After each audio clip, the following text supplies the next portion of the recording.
The first story is a scary story about a family in Ireland who rent a house where an old man once disappeared.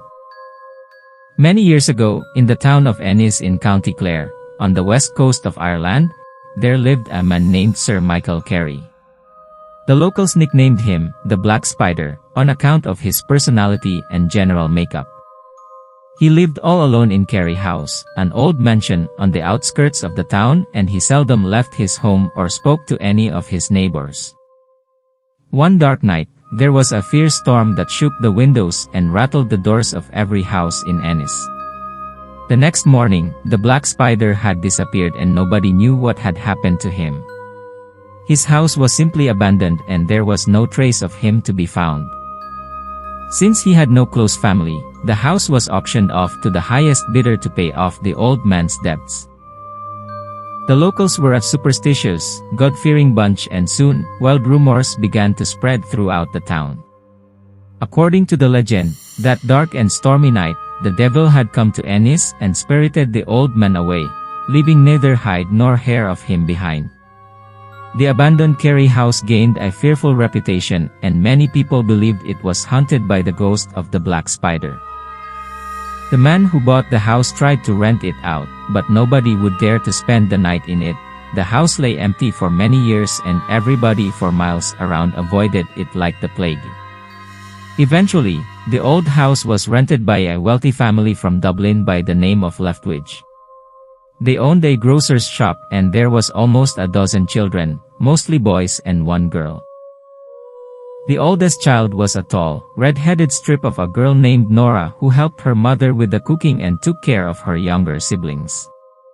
The youngest child was named Patrick and he was not even the height of your knee. The family lived in the house while the father remained in Dublin, taking care of the shop. The rent was only £20 a year, but the owner had warned them not to go near the attic bedroom. He said there were rats in the attic and they couldn't be gotten rid of. So that was the reason the rent was so low. He warned them to keep the door to the attic shut and to ignore any noises the rats made at night. The family lived there for a full month without any problems. Then, one day, something very strange happened. Nora was cleaning the bedrooms on the top floor, when she happened to open the door of the attic bedroom by mistake. She let out a blood-curdling screech, slammed the door and ran downstairs crying and screaming at the top of her lungs. When her mother saw her, she tried to calm her down, but it was no use. Eventually, she managed to get a few words out and told her mother exactly what she had seen. She said that when she opened the door, there was a horrible figure sitting in the middle of the floor. Through her tears, the girl described it as an old man in a black coat and hat. The most horrible thing, she said, was that he didn't have a face. It was more like one of those masks that children make out of a bit of paper with holes cut in it. The other children didn't believe her, and her mother told them all it must have been a rat she saw. Still, that night, all of the children slept in their mother's bedroom. They kept a dozen candles burning all night because they were afraid to sleep in the dark. Sometime after midnight, the mother was awoken from her sleep by the youngest boy, little Patrick. "Mommy," he said. "Do you hear the scratching too?" She sat up in bed to listen, and she was shocked when she could hear a distant scratching sound as well. It seemed to be coming from the attic bedroom. Within minutes, all of the other children were awake and out of bed, listening to the scratching sound. Their teeth were chattering and their knees were knocking.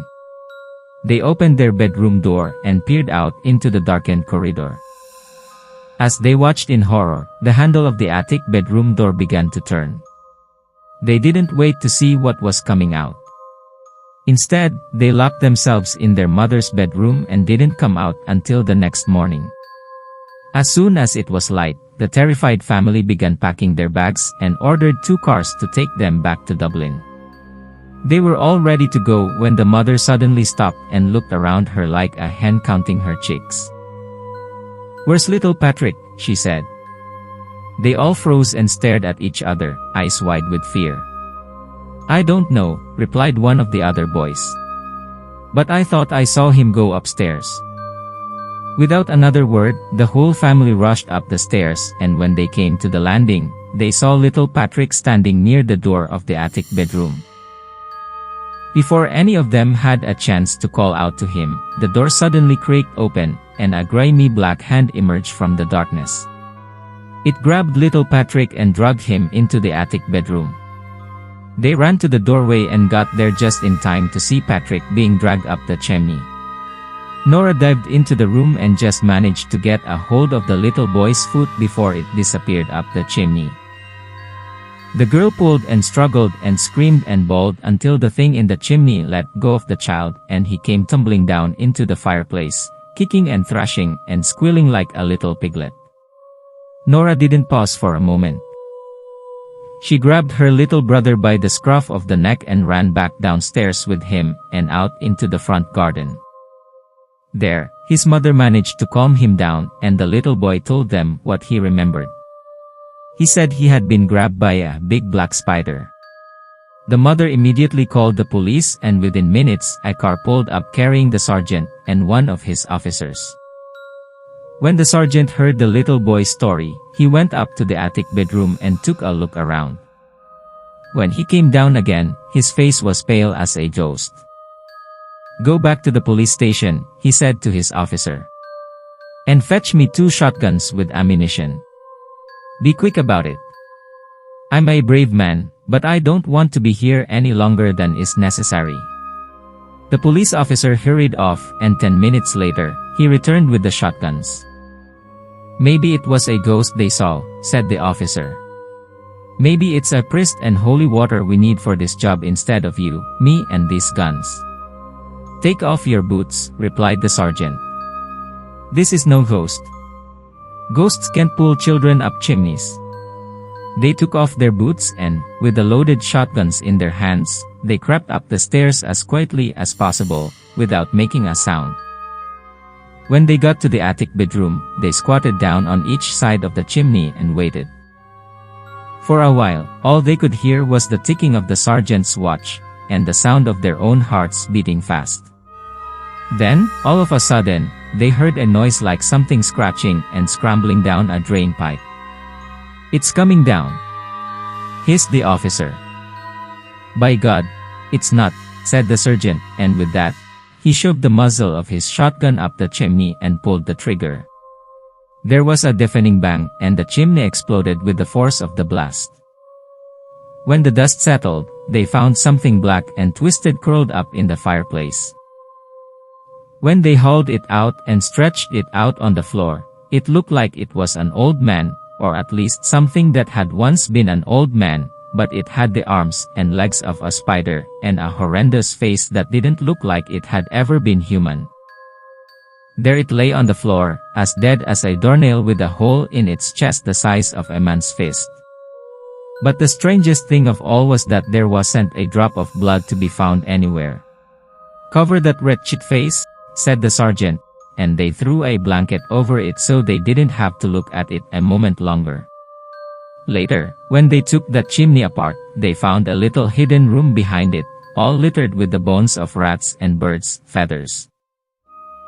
The police determined that the room had been secretly put there by Sir Michael Carey when he built the house, and he had been living in it for years, ever since he supposedly disappeared. He must have been over 100 years old. They say at night, he would come out scavenging for food, and they say they found the bones of small children in the hidden room as well. After that, they set the house on fire and burned it to the ground. Today, all that's left of it are some charred stone walls among the trees. They burned the remains of the black spider in the house as well to destroy it forever, and if you had ever laid eyes on it, you wouldn't blame them. The next story is a scary story about a young woman who spends the weekend in her cottage and encounters something terrifying. My name is Mika, and I'm 26 years old. I work in an office in the city. On weekends, I used to love to get away from all the hustle and bustle and take a trip to the countryside. Luckily, I have a cottage in a small village, which is located right at the edge of the forest. How I used to love to get out of the city and spend the weekend in my little cottage. Why did I stop? Well, I'll tell you. After a hard week at work, I needed a rest, so I decided to get out of town. I went home, packed my bags, threw them in the trunk and drove off. When I arrived in the village, it was late in the evening and I was tired from the long drive. I went straight to bed and fell asleep quickly. In the middle of the night, I was awakened by the sound of my car alarm going off. I looked out the window, but there was nobody in sight. I found my car keys, pressed the button to shut off the alarm. When the awful noise stopped, I lay down again and tried to fall back asleep. All of a sudden, the alarm went off again. I didn't feel like getting up, so I just grabbed my keys and pressed the button again. Everything was peaceful and quiet. 5 minutes later, the alarm went off a third time. Once or twice could have been an accident, but now I was wondering what was going on. Could someone be playing tricks on me in the middle of the night? I got up again and pressed the button to turn off the alarm. But this time, I didn't lay down. I stood at the curtains and watched. After a few minutes, I saw something by the light of the moon. A shadow emerged from the bushes and slowly approached the car. I could just about make out the shape. It was something tall, skinny and black. The figure reached out with its long, thin arms and knocked on the car. The alarm went off again, and, quick as a flash, the dark figure retreated back into the bushes. At that moment, I realized what was going on and began shaking with fear. I turned off the alarm and continued to watch. The thing emerged from the bushes again, and slid silently over to the gate. Threw a hand through them, and removed the partition holding the gates closed. I was paralyzed with fear and I couldn't move. My mind was overcome by panicked thoughts. What was it? What did it want from me? What was it doing? Would it ever go away? A shiver ran through my body, from my head down to my toes. My mouth was dry and my heart was beating fast. I was so tense. I was gritting my teeth and clenching my hands into fists. I got control of myself and ran down the stairs as fast as my legs would carry me to the ground floor. I wanted to look for something I could use to protect myself. However, just as I was about to switch on the lights, I suddenly froze in my tracks. The dark figure was at the window. It was pressed up against the glass, staring in, looking to see whether or not there was someone home. I immediately ducked down behind the sofa and peered out. That's when I realized what all these tricks with the car were for. It was trying to lure its victim outside. I could not take my eyes off its hideous face. The skin was the color of ash and covered with wrinkles. Its eyes were small, beady and completely black. Instead of a nose, there were 2 ragged holes. It didn't have any lips, just 2 rows of sharp, yellow teeth. Its breathing was so heavy and hoarse that it was misting up the window. I just knew it was not going to go away. After standing at the window for a few moments, I heard a rustling noise as it came to the front door. I watched as it tried to push its fingers through the gap under the door. The handle began to twitch wildly up and down. And then the creature emitted a chilling sound. It was not like the human voice. It was a deep, beastly growl, like an angry dog, chewing on a bone. I knew that if it heard me, it would keep trying until it found a way to get into the house. I just crouched down behind the sofa, hiding in the shadows and desperately trying not to make a sound. Tears began involuntarily streaming down my face, no matter how much I tried to stop them. I could feel my pulse pounding in my temples, and I was shaking like a leaf, just waiting for it to end. I don't know how long I cowered there. I must have passed out. When I woke up and looked at the door, the creature was gone. The door was still in place and everything seemed secure. I have never been so relieved in all my life. I ran upstairs and looked out the window. It was light outside and there was no sign of anything wrong. Taking a chance, I grabbed my keys and, without stopping to collect any of my things, I ran out to the car. I jumped in, locked the doors and drove away from the village as fast as I could. I didn't stop driving until I got back to the city. When I got back to my apartment, I turned on the radio and heard a news report. The announcer said that, in the village, the dead bodies of 2 girls had been discovered. Their corpses had been mutilated and dumped in a swamp. I guess the creature found what it was looking for. The next story is a scary ghost story about a taxi driver who is out working when he picks up some strange customers by the side of the road. A taxi driver was driving through the city one evening when he noticed 3 girls standing by the side of the road with their hands raised. They were trying to flag him down. He was relieved to have some customers after a quiet night and slow business. The taxi driver pulled over and waited for them. "Where are you girls going?" he asked as they climbed into the back seat. They informed him that they had to go to the hospital. One of the girls was having stomach pain and wanted to see a doctor. The taxi driver glanced at the girl and noticed that she was doubled over in pain. Her face was pale, and she was crying. The taxi driver realized it was an emergency, so he sped up to the nearest hospital. When they arrived, the taxi driver noticed that the girl had become extremely ill. She was drenched in sweat and moaning in pain. The other girls begged him to go inside and get a doctor because they wanted to stay with their friend. The taxi driver nodded and dashed to the hospital's front desk. He found a nurse and informed her that he was driving a very sick girl. He asked if she could go out and check on her to make sure she was okay. The nurse agreed and proceeded to where the taxi was parked, leaving the taxi driver at the front desk. A few minutes later, the nurse returned to the front desk, her face flushed. "What's going on?" she demanded. The taxi driver had no idea what she was talking about. "What did you do to those girls?" yelled the nurse. "What exactly do you mean?" asked the bewildered taxi driver. "I've already called the cops," the nurse said. "You should stay here until they come. Perhaps you can explain why you have 3 dead bodies in your car." According to the nurse, 3 college girls were driving in the area when they were involved in a terrible car accident. They were trapped in the burning wreckage, and when the ambulance arrived at the hospital, there was little the doctors could do to them. Despite their best efforts, all 3 of the girls died. Their bodies had been transferred to the hospital morgue.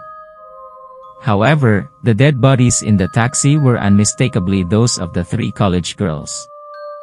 "What were you trying to do by stealing the bodies from our hospital?" the enraged nurse demanded to know. "I assure you," the shaken taxi driver replied, "when I picked up those girls, they were very much alive." Needless to say, the location where the taxi driver picked up the girls was the same location where the accident occurred and the girls were burned alive. Devil in Disguise is a spooky story about a nun who picks up a mysterious hitchhiker. One evening, a nun was on her way to midnight mass. She was driving down a desolate country road. It was getting dark outside, and she was concerned because it was getting late. She prayed while kissing the rosary beads around her neck.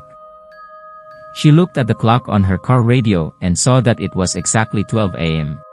When she returned her gaze to the road, she noticed a tall, dark figure standing there with his thumb out. She was about to drive by, but she decided she needed some company and pulled over to the side of the road. The man approached her car and opened the door. He was tall and thin, with a pale white face.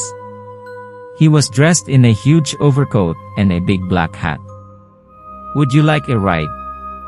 she inquired. He smiled as he looked down at her. "Of course. Where are you going?" I'm heading to church for midnight mass, she said. Are you going that way?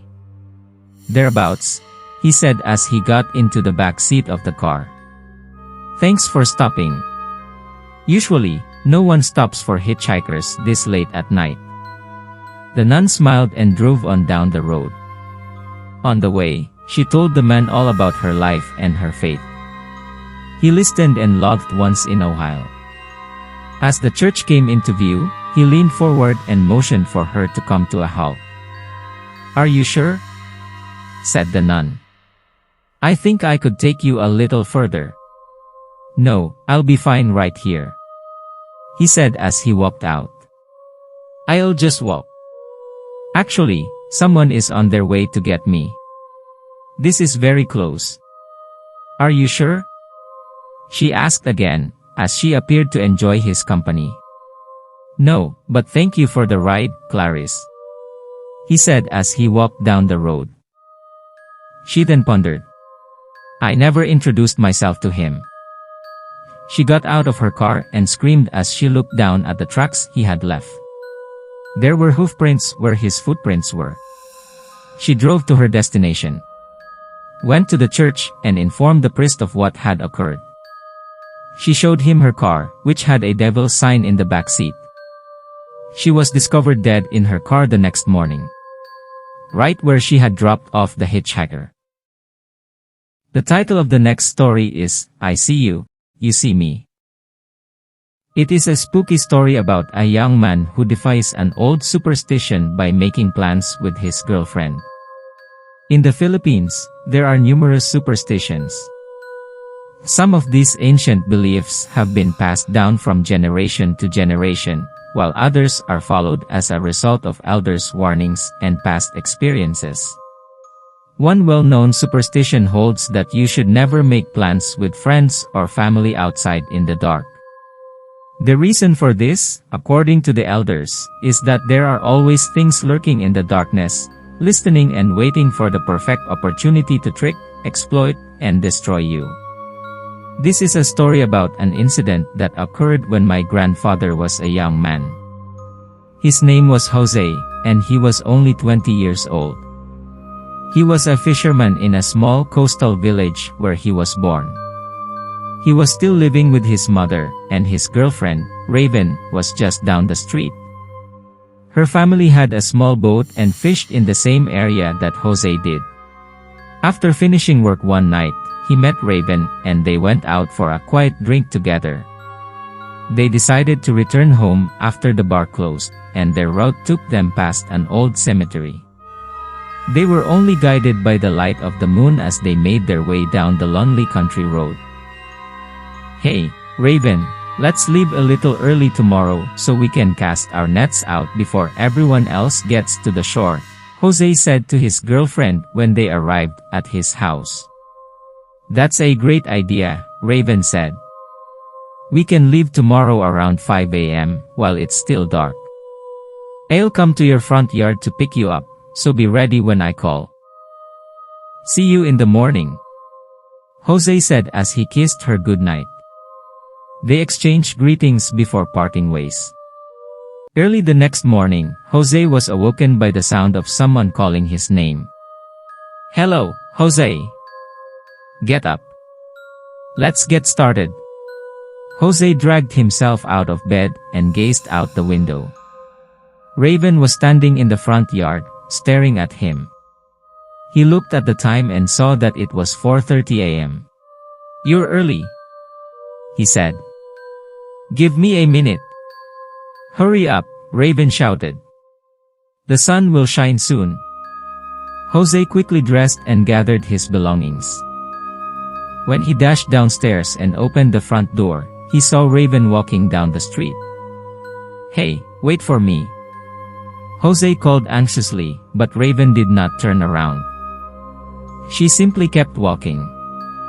Jose chased her down and tried to catch up with her, but Raven started running as well. He thought it was strange, and when he slowed down, Raven slowed down as well. She never looked back, simply maintaining the same distance between them. They eventually got close to their favorite fishing spot, which was only a few minutes away. They had to cross a deep trench with a narrow bridge to get there. Raven came to a complete stop in the middle of the bridge and stood perfectly still. Jose couldn't see her face because she had her back to him. Jose felt a strange sensation in the pit of his stomach for some reason. Something didn't feel right to him. Raven was acting strangely, and he was afraid to cross the bridge with her. So he called out to her and told her to go on ahead, explaining that he needed to tie his shoelaces. Raven turned around to face Jose, as he bent down to tie his shoe. That's when he noticed it. She was grinning from ear to ear, but it wasn't a happy smile. It was unlike any other smile he had ever seen on his girlfriend's face. It was as if her features had been twisted into an evil grimace. All of a sudden, Raven threw herself off the narrow bridge. Jose got to his feet and stared in disbelief. He was at a loss for what to do. He couldn't believe what had just happened. Just then, he heard Raven yell, "Jose, help me. Please, help me." He ran towards the bridge and peered over the edge instinctively. There was no sign of her anywhere. "Where are you, Raven?" he cried out desperately.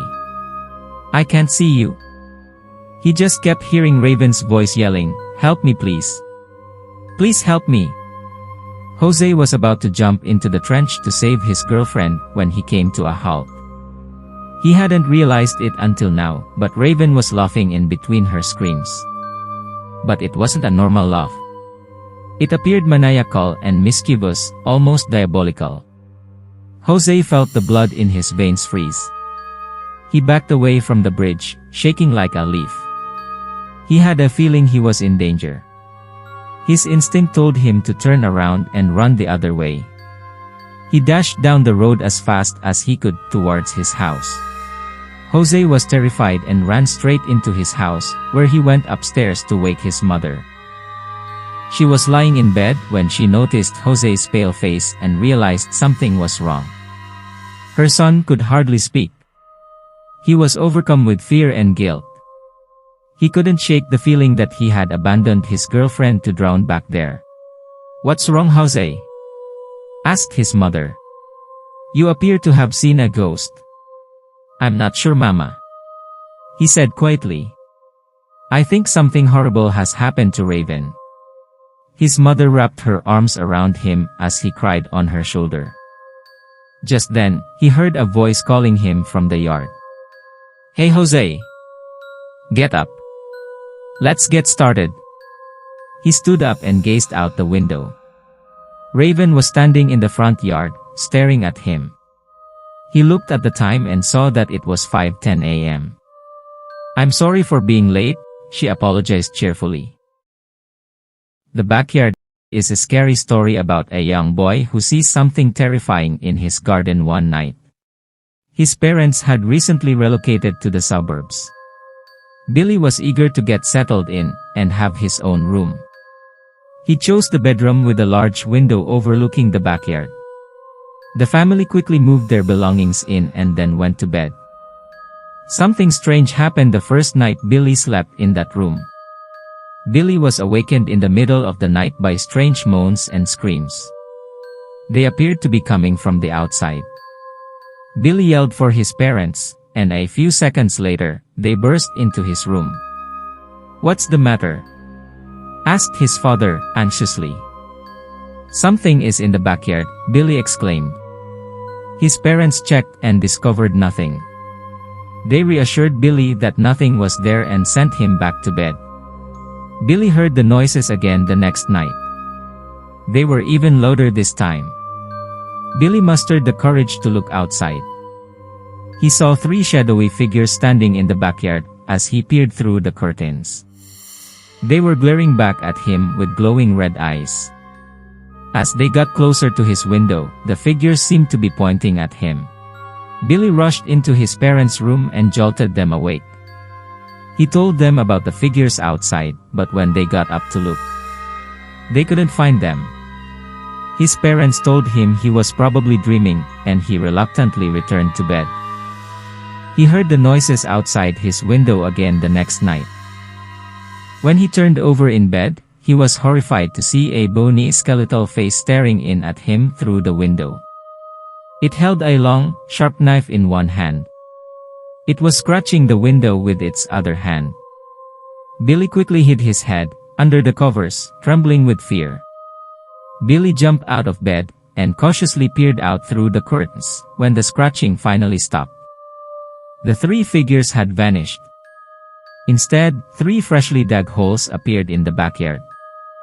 Billy's parents decided to call the police the next morning to try to make sense of what had happened the night before. The police informed them that three psychopaths had escaped from the local insane asylum years before. They'd gone on a killing spree, slaughtering anyone they came across and terrorizing the entire town. The crazed psychopaths had been caught by the previous owner of the house, trying to break into his house through the bedroom window. He murdered the psychopaths and disposed of their bodies in the backyard. The police said that the three bodies were still buried there. The Windows is a scary tale about a young girl who sees something spooky when she's left home alone one snowy winter's eve. One cold winter night, a 16-year-old girl named Laura Kent was home alone, watching TV. Her parents had gone to a dinner party at a friend's home. Laura sat on the sofa in the lounge, tucked up under a warm, fuzzy blanket, despite the fact that it had been snowing heavily all afternoon. Laura became concerned when her parents were still not home by midnight. She didn't want to call them, in case they assumed she couldn't take care of herself. The television was in the room's far corner, right next to the large bay window. She was watching one of her favorite movies, The Conjuring, when she noticed something moving in the bay window out of the corner of her eye. She could make out the figure of a man walking towards the window through the darkness and falling snow. She could see his face as he got closer, and it filled her with horror. The man's face was horribly scarred, his eyes were wild and crazy, and he appeared to be maliciously grinning at her. Laura tried to hide by pulling the fuzzy blanket over her head. She was afraid to move. She slowly drew the blanket aside, just enough to peer out with one eye. The man was still standing there. As the snow fell behind him, he was just standing there, staring at her. Then he reached into his coat and took something from it. It was a long knife. Terrified, Laura drew the blanket back over her head, hoping the madman would mistake it for a pile of blankets on the sofa. She was able to slowly move her hand over to her pocket and pull out her phone. She dialed 911 in a panic, pressing the buttons as she held her breath waiting for an answer. "What is your emergency?" the operator asked. Laura pressed the phone against her cheek and murmured, "There's a man outside my window. He's carrying a knife. Please come quickly." As the minutes passed, she sat motionless under the blanket. She eventually heard sirens outside and police began banging on her front door. Laura yanked off the blanket and dashed to the front door, allowing the two cops inside. They claimed to have seen no one outside her house. "He was right there," Laura said as she pointed out the bay window to her snow-covered front lawn. "That's not possible," the female officer said.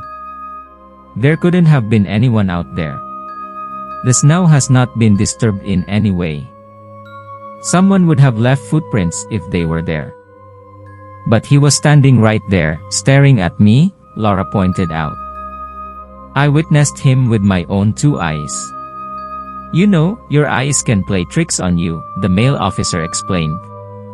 "Maybe you've been watching too many scary movies."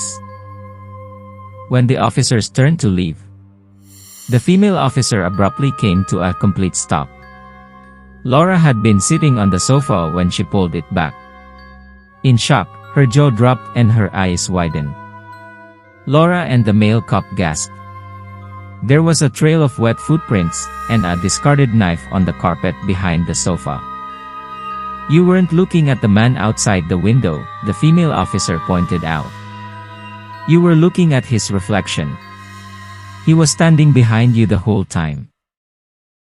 The next story is a spooky tale about two young boys who go exploring in the countryside and come across an old, abandoned house in the middle of nowhere. My mother would take me to see our relatives who lived in the country every summer. My cousin and I were nearly the same age and were always getting into mischief. We spent our days exploring the area, making bows and arrows, sharpening knives, throwing rocks, climbing trees, and tracking wild animals in the fields. We went for a long walk across the fields one day, not knowing where we were going. We used to enjoy getting lost and then trying to find our way back home. After a few hours of walking, it was late afternoon when we came across a farmhouse that appeared to be abandoned. There was a small storage shed on the property, so we jumped over the fence to see what was inside. We discovered that the doors had been locked. We couldn't see through the small keyhole because it was obscured by dust and thick spider webs. We approached the house and noticed that the front door was open, but there was no sign of life inside. The grass and weeds had taken over the yard. We could only hear an old windmill nearby rattling in the breeze. I went to the front door and yelled, "Hello," but there was no response. The smell hit me at that point. It smelled like damp, mold, and decay. I went inside. There were clothes, papers, and cardboard boxes everywhere. There was also an old bed, some moth-eaten clothing racks, and a leather armchair. As I took a few steps forward, the odor seemed to worsen. A wave of uneasiness washed over me, and I wanted to turn and flee. Something caught my attention right then. A head lay at the foot of the bed, between some boxes. It was completely covered in gray hair. An elderly man lay on his back, his face turned upwards and his eyes open. He was no longer alive. I let out a horrified yell, grabbed my cousin's arm and ran as fast as we could. We were fleeing across the yard when the locked door to the shed outside slammed open, revealing an elderly lady standing there. Her hair was a mess. And when she smiled, her lips parted to reveal a row of rotten teeth. She held a bloody knife in her hand. She tried to grab me as we passed, but I managed to avoid her and keep running. I didn't even dare to look back, I just ran as fast as I could. I realized my cousin wasn't with me until a few minutes later. I came to a halt, breathing heavily, and looked around. He wasn't to be found. My heart sank. I began running again, desperate to get back to my aunt and uncle's house as soon as possible. I eventually noticed their house's lights in the distance. I ran inside as soon as I got home and called out to my mother. As I began babbling, my relatives gathered around me and begged them to go find my cousin. My uncle got into his truck and brought me with him. We eventually found the old farmhouse, but my cousin wasn't there. Neither the old man nor the old woman were. My uncle called the police after a while of searching. A few days later, my cousin still had not been found. The farm was thoroughly searched, but there was no trace of him, and he is still missing to this day. It's one of the region's biggest unsolved mysteries. I'm not sure what happened to my cousin that day, but I'm glad it wasn't me. The next story is about two boys who encounter a strange man down by the river in their small town. This morning, bright and early, my friend Brian and I decided to go fishing. We live in a very small town, and there is never much to do. We were dying of boredom. However, this morning, it was even more quiet than usual. The streets were empty and there was nobody around. The town was eerily quiet. We went down an overgrown path that led to the river. When we got there, we saw a strange figure in a black hood crouching on the river bank. He was holding a fishing rod in his hand. "Good morning," I called out. "Are the fish biting today?" The man didn't answer. He just gave a hoarse laugh and started to sway slightly from side to side. I went closer and asked again, "Are the fish biting?" I took 2 more steps and then stopped in my tracks. The man began to sway faster and faster. I couldn't see his face because it was obscured by the hood. Just then, I saw something that horrified me. At his feet, there was a human hand, severed at the wrist. I felt a chill run down my spine, and I started to back away. The man slowly turned his head to face me. I saw a pair of piercing red eyes and sharp dark yellow teeth. Instead of a nose, he just had 2 triangular holes. He stared directly at me and opened his mouth in a bloody grin. I turned and ran back to Brian. Not knowing what I had seen, he looked at me in bewilderment. I glanced behind me. The man in the hood was standing up and coming towards us. Without waiting to see what would happen next, I grabbed Brian by the hand and dragged him with me, shouting, "Run!" We rushed into the trees, looking back over our shoulders every 5 seconds to make sure the man wasn't following us.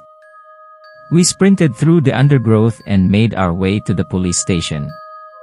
On the way, I told Brian in a trembling voice about the severed hand and the man's terrifying face. He was scared too. When we reached the police station, I pulled on the door handle, but it was locked. We both pounded on the glass, but there was no answer. "Listen, I'm going to see if I can get inside," I said. "You stay here and keep watch in case that crazy guy comes." Brian was shaking and said, "But I'm scared. What am I going to do if he—" I didn't let him finish. I ran around the corner and found an open window at the back of the building. I climbed up through it and found myself in the bathroom of the police station. When I opened the door, I peered out and saw a dark corridor. The light was flickering ominously.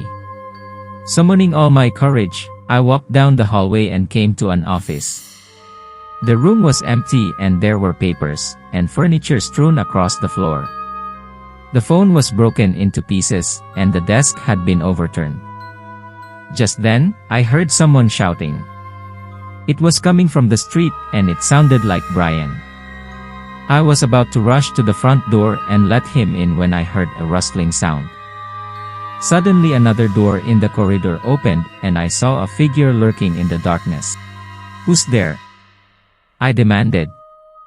There was no response, but I saw 2 familiar red eyes peering at me from the darkness.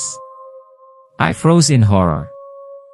For a moment, I was so petrified that I could not move. The figure emerged from the darkness and stepped into the dim, flickering light. It was the same face I had seen at the river, but he was wearing different clothes. It was a policeman's uniform. Suddenly, the man came towards me at lightning speed. He covered a distance of 3 meters in less than a second and grabbed me by the throat with his strong, bony hands. The man stuck out his black tongue, licking his lips and gnashing his crooked teeth. As I watched in horror, his face started shifting and changing right before my eyes. Without thinking, I reached out and grabbed the first thing I could find. It was a pen. I raised it above my head, and with all my might, I drove it into the man's neck. Bright red blood gushed from the wound and the man let out a high-pitched screech. His grip loosened on my neck and I managed to break free. I rushed down the hallway and yanked open the first door I saw. Inside, there was a pile of human flesh and gnawed bones. The sight made my stomach turn and a wave of nausea overcame me. I fell to my knees and threw up on the ground. I was shaking with fear. I realized that this was the remains of the other policeman. Just then, I remembered Brian. He was waiting for me outside. I ran to the front door and opened it. When I saw the familiar face of Brian on the other side, I wanted to cry. "Is everything okay?" I asked. "I heard you shouting." Brian nodded. Everything is fine, he said. I thought I saw someone moving around inside. Let's go home before that crazy guy comes back. We ran all the way home, and when we reached Brian's house, we found that his parents were not there. On the table, there was a note, "Gone to visit your grandmother. We'll be back late tonight." We went around the empty house, securing all the windows and locking all the doors. We were barricading ourselves inside. Brian was surprisingly calm. My hands were shaking so much, I could barely hold anything. After we finished securing the house, I picked up the phone to try and get help, but there was no dial tone. We were cut off from the rest of the world. We sat down in the living room and turned on the TV. There was nothing on the news. Everything was going on as usual. Whatever was happening, it seemed to be just confined to our little town. I took out a pen and a sheet of paper and tried to write down exactly what happened to us. I don't know why, but somehow it made me feel better. If we don't make it through this, then at least someone will find this piece of paper and know what happened to us. Brian is sitting beside me right now, but he is strangely pale. I asked him if he is okay, but he just shrugged his shoulders. Something is wrong. He got up and went to the toilet. He's in there now. All of a sudden, a wild fear seized me. Maybe it's just my paranoia going out of control. From head to toe, looked at the pen in his hands. Cannot be, flashed through my head. Trying to speak very loudly but calmly, I asked Brian. By the way, where is your sister? Did she go with your parents? I heard his voice from the bathroom saying, probably. As the realization slowly sunk in, a cold wave of horror washed over me and I put my head in my hands. I wanted to cry. Brian doesn't have a sister. In the uneasy silence, I can hear the bathroom door opening with an ominous creak. Mr. Widemouth is a scary story about a 5-year-old boy who has an imaginary friend that may not be so imaginary after all. When I was a child, my family moved around a lot. We never stayed in the same place for long, and it seemed as if we were always on the move. Because of this, many of my early memories are fuzzy and unclear. However, there is one period of time that remains as clear in my mind, as though it all happened just yesterday. I often wonder whether these memories were simply hallucinations caused by the long sickness I experienced that spring, but in my heart, I know they are real. We were living in a large house on the outskirts of the city. As a family of 3, we didn't really need such a big home, and there were a number of rooms that we never used during the 5 months we spent there. In some ways, it was a waste of space, but it was the only house we could find at the time that was close to my father's place of work. The day after my 5th birthday, I came down with a terrible fever. The doctor said I had to rest in bed for 3 weeks and concentrate on getting well. It was a horrible time to be bedridden, as we were getting ready to move and most of my toys were already packed away in boxes.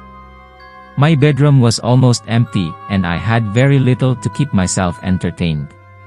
My mother brought me some ginger ale, and a few books several times a day. Other than that, there was little for me to do. I was always bored and grew more miserable by the day. I don't exactly recall how I met Mr. Widemouth. I think it was about a week after I was diagnosed with the fever and confined to bed. My first memory of him is when I asked him if he had a name. He told me to call him Mr. Widemouth because his mouth was large.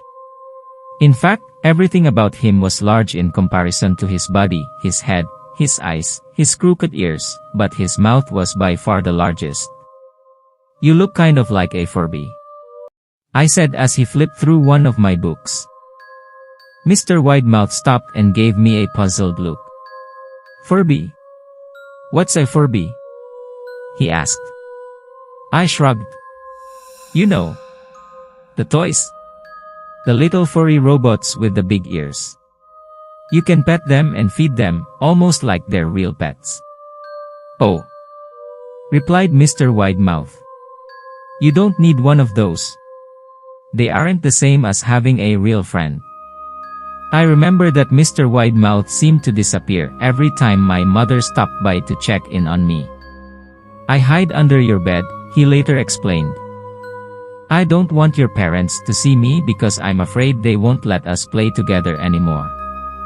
We didn't do much during those first few days. Mr. Widemouth just looked at my books, fascinated by the stories and pictures they contained. The third or fourth morning after I met him, he greeted me with a large smile on his face. I have a new game we can play, he said. We have to wait until after your mother comes to check on you, because she can't see us play it. It's a secret game. My mother came in with a few more books and some soda at the usual time. After she left, Mr. Widemouth slipped out from under the bed and tugged me by the hand. We have to go to the room at the end of the hallway, he said. I objected at first because my parents had forbidden me to leave my bed without their permission. Mr. Widemouth persisted until, finally, I gave in. The room at the end of the hall had no furniture or wallpaper. Its only distinguishing feature was a window opposite the doorway. Mr. Widemouth darted across the room and gave the window a firm push, flinging it open. Then, he beckoned to me and told me to look out at the ground below. We were on the second floor of the house, but it was on a hill, and from this angle, the drop was more than 2 floors, due to the incline. I like to play pretend up here, Mr. Widemouth explained. I pretend that there is a big, soft trampoline below this window. And I jump. If you pretend hard enough, you bounce back up like a feather. I want you to try. I was a 5-year-old with a high fever, so I wasn't thinking very clearly as I looked down and considered the possibility. It's a long drop, I said. But that's all a part of the fun, he replied. It wouldn't be fun if it was only a short drop. If it were that way, you may as well just bounce on a real trampoline. I toyed with the idea, picturing myself falling through thin air, only to bounce back to the window on something unseen by human eyes. But the realist in me prevailed. Maybe some other time, I said. I don't know if I have enough imagination. I could get hurt. Mr. Widemouth's face contorted into a snarl, but only for a moment. Anger gave way to disappointment. If you say so. He sighed. He spent the rest of the day under my bed, quiet as a mouse. The following morning, Mr. Widemouth arrived holding a small box. I want to teach you how to juggle, he said. Here are some things you can use to practice, before I start giving you lessons. I looked in the box. It was full of knives. My parents will kill me, I shouted, horrified that Mr. Widemouth had brought knives into my room. My parents would never allow me to touch them. I'll be spanked and grounded for a year. Mr. Widemouth frowned. It's fun to juggle with these. I want you to try it. I pushed the box away. I can't. I'll get in trouble. Knives aren't safe to just throw around in the air. Mr. Widemouth's frown deepened into a scowl. He took the box of knives and then slid himself under my bed. He remained there for the rest of the day. I began to wonder how often he was under there. I started having trouble sleeping after that. Mr. Widemouth often woke me up at night, saying he put a real trampoline under the window, a big invisible one. He said that I couldn't see it in the dark. I always declined and tried to go back to sleep, but Mr. Widemouth persisted. Sometimes he stayed by my side until early in the morning, encouraging me to jump. He wasn't so fun to play with anymore. My mother came to me one morning and told me I was well enough to go outside and walk around for a while. She thought the fresh air would do me some good, especially after being confined to my room for so long. Ecstatic, I put on my sneakers and trotted out to the back porch, yearning to feel the sun on my face. Mr. Widemouth was outside, waiting for me. "I have something I want you to see," he said. I must have given him a weird look because he added, "It's safe, I promise." I followed him and he led me to a trail that ran through the woods behind the house. "This is an important path," he explained. "I've had a lot of friends about your age. When they were ready, I took them down this path to a special place. You aren't ready yet, but one day, I hope to take you there."